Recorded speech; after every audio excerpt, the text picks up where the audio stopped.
ازيكم عاملين ايه؟ بصوا البيتيفور اللوكس ده افخم واحلى بيتيفور، وطبعا الفينش دوت زي ما انت عايزه.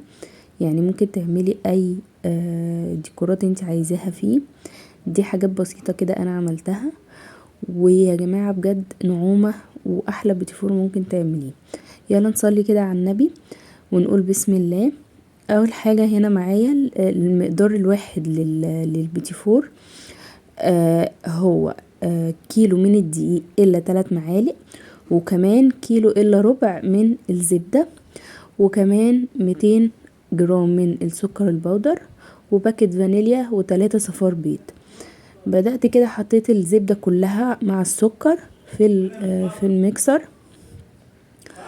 اهو زي ما انتوا شايفين، ووصلت معايا للقوام اللي انا وريته لكم دوت. بعد كده هنزل بصفار البيض واحده واحده تختفي، وانزل بالتانية تختفي، وانزل بالتانية زي ما انتوا شايفين كده لحد ما اخلص ال3 صفارات. لو عايزاه ماسك نفسه شويه يبقى هنحط صفارين وبيضه كامله، لو عايزاه ماسك نفسه قوي يبقى بيضتين وصفار.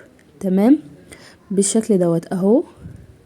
بصوا وصل للقوام دوت. وبرده طبعا حطيت الفانيليا معايا هنا الدقيق والسكر البودر. يا جماعه انا جايباه جاهز من عند العطار ونخلته كذا مره اهو. شلت ال3 معالق دي قدامكم عشان ما تنسوش. وبعد كده نزلت بالخليط اللي معايا في الميكسر كله كده على الدقيق. شايفين القوام عامل ازاي؟ كريمي وهش جدا. وطبعا نزلت بيه كده على الدقيق، وهبدأ ان انا اقلب بالمعلقه الاول اهو. هقلب بالشكل دوت كده بالمعلقه لحد بس ما الزبده مع الدقيق يختلطوا شويه. وبعد كده هبدأ ان انا الم العجينه بايدي. بنلم العجينه بس مش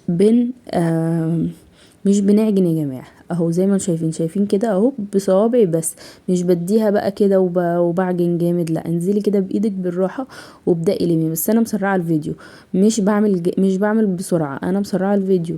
بس انتي على مهلك خالص عشان البيتيفور حساس جدا جدا. تمام اهو بالشكل ده. شايفين بقى العجينه عامله معايا ازاي؟ مفيهاش ريحه العرق، مفيهاش اي مطه، مفيهاش اي عجن، عامله زي الكريمه برضو بعد ما خلطت الدقيق كويس معايا التيب ده والتيب دوت. معايا الاتنين دولت بيتباعوا عند اي محل مستلزمات ادوات منزليه. ومعايا اللي هو كيس الحلواني اللي هو بيستخدم مره واحده دوت. اوكي اللي هو الشفاف ده. حطيت التيب وابتديت ان انا احط. تمام. وجبت الصاج بتاعي مش مدهون اي حاجه، وابتديت ان انا انزل العجينه يا جماعه نازله بكل سهوله. شايفين ميه نازله من الكيس وفي الصاج بالشكل الروعه اللي انتوا شايفينه دوت اهو. تمام. بصوا المنظر.